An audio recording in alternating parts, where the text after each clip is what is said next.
और राइस पूजट खाना चाहिए, राइस पूजट खाना। बाबा गाल कर घर तो खोली बाबा बाबा साईं साईं बाबा तव्हांखे हेठा चवां तव्हां घर बार पर मां तव्हां महिमान आहियो, आयल महिमान आहियो, असांजा यार तव्हां हालात ख़राब आहिनि हेठि न करे। जी बाबा। बाबा साईं तव्हां इन इलेक्शन में तव्हां खटे आयो, तव्हां आवाम जे लाइ छा कंदा छा न कंदा? अल्हम्दुलिल्लाह अवाम लाइ सभु कुझु कंदासीं। अवाम असां ते एतबार कयो आहे, असां जुती न पाईंदासीं, आधी राति जो अवाम ॾे भॼी ईंदासीं। ऐं इलेक्शन असांजी इहा ई आहे इंशाअल्लाह ताला। मूंखे हींअर इलेक्शन में 6 महीना थिया आहिनि, मां इलेक्शन खटी। असांजा वॾा गॾा गाॾियुनि ते घुमंदा हुआ। अल्हम्दुलिल्लाह असां वटि जी गाॾियूं आहिनि वॾियूं वॾियूं महांगियूं, ऐं अलाह ताला सभु कुझु ॾिनो आहे।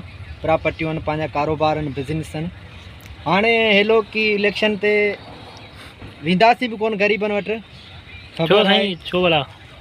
गरीबनि गरीबनि तव्हांखे चाढ़ियो आहे? कपिड़ा मकान पानी रोटी सभु सभु बाबा सभु पंहिंजा वठी खाओ न। मार्केट में वञो कपिड़ो मिलंदो। बसि बाबा हेलो की इलेक्शन न वेंदासीं।